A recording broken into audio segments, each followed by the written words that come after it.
Okay, so to figure out how finding the inverse and the graph work, we have to think about what happens when you swap x and y coordinates. How does that transform points on the coordinate plane? So here I've got a graph of a function. It's not a very fancy function. 4, 2, 2, 1, 0, 0, minus 1, minus 2. Maybe that's a minus 2 there. And then downstairs here I've got minus 2, minus 5. So this 4, 1 in the inverse land is 1, 4.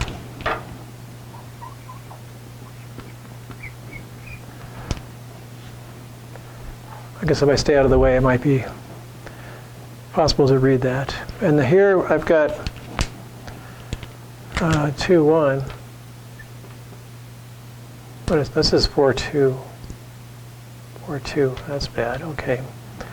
This is supposed to be 2, 4. Fix it. 2, 4, 2, 4. It'd be up here.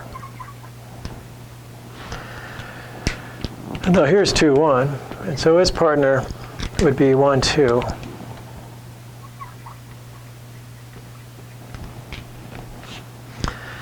And 0, 0, so this is, I write this, maybe you can see it, maybe not. Inverse, and this is function. Okay. And 0, 0, when you swap x and y, it becomes the same thing. I'll just draw a circle around this, saying it's the same point. And then over here, this was minus 1, minus 2. So I want minus 2, minus 1. That's right here.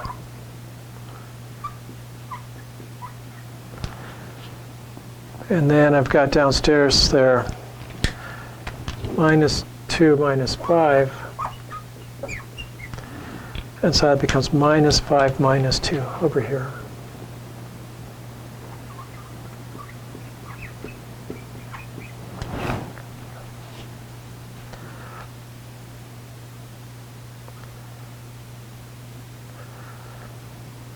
So what we're kind of worried about is exactly what happens. How do you get between those pairs of points?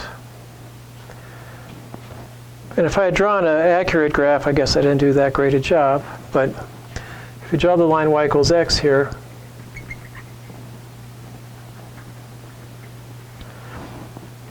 these are supposed to appear symmetrically around the line y equals x. 4, 2 and 2, 4 have the same relation to the y equals x. They appear on the same distance away on the opposite side of y equals x. Good try. I guess if I get the scales a little more accurate, I spread things out a little bit too much on this side, but we can see the idea that if you've got a point on one side of y equals x, the inverse function will be on the other side of y equals x. So that gives us a hint about how we might take a whole graph of a function and create the graph of the inverse by just creating the line y equals x. Now I'm in trouble.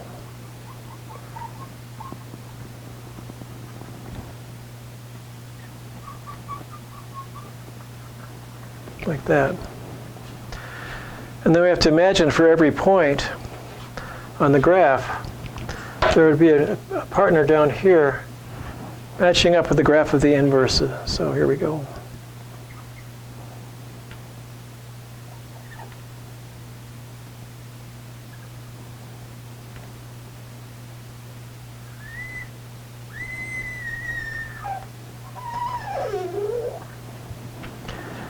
Maybe something like that.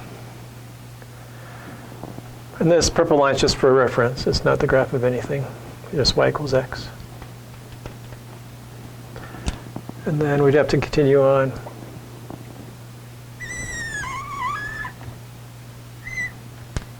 Something like that. To get the graph of the inverse. That came out a little bit better than I thought it would. I better put some more labels on this. I'm happy now. So it can be a little bit tedious trying to figure out exactly how to take a graph and reflect it through the line y equals x. But if you just take representative points, as I was trying to do here, well, I better get the right color. So I was trying to get like this, and this, and this, and this, and that, maybe that. And then find the partners across the line y equals x. Well, there's one there. Don't ask me which that one was. It must have been up here. And then you plot. It's probably not sitting on the axis. I did the best I could, though. So this is F inverse if the original graph is f of x. So that's not too hard to do, and for some graphs it's a little bit harder to see what the inverse looks like. I mean, you might wonder, take something like the log graphs that we may run into. Well, I guess that's not that bad. So you just draw this line here, depending on where it actually comes into the graph, and flip that over. Oh, stay purple.